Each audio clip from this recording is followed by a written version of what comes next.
তোমাদের জন্য শুভকামনা রইল এবং ভালোবাসা রইল, আশীর্বাদ রইল। তোমরা মোটামুটি কালকে পরীক্ষা দিতে যাচ্ছ, অল দ্য বেস্ট সবাইকে।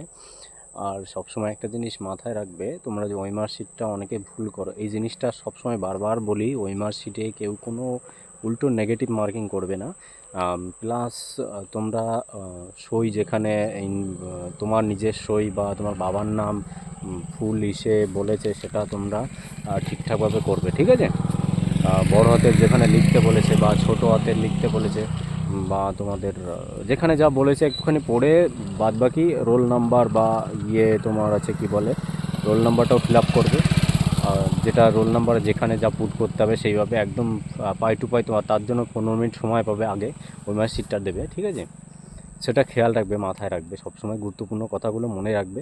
আর নেগেটিভ মার্কিং বেশি করবে না, যেটা পারবে সেটা করে আসবে, ঠিক আছে? কনফিউশন কোনো কোশ্চেন করবে না, যেটা তোমার ক্ষেত্রে বেশ মার্ক মাইনাস পয়েন্টে যেটা চলে যায়, ঠিক আছে? তো অল দ্য বেস্ট সবাইকে, এটুকু জানানোর জন্য নতুন করে আবার এলাম, ভিডিওটা বানালাম। তো ভালো থেকো আর হাসি মুখে সবাই যেন ফেরো। আশা করি সবাই পাস করবে, এই কামনা করি সবার জন্য। পরীক্ষা দাও ভালো করে। কালকে তোমাদের সঙ্গে পরীক্ষার পরে সবাই লাইভে কনসাল্ট হচ্ছে, কথা হচ্ছে। Bye, tata.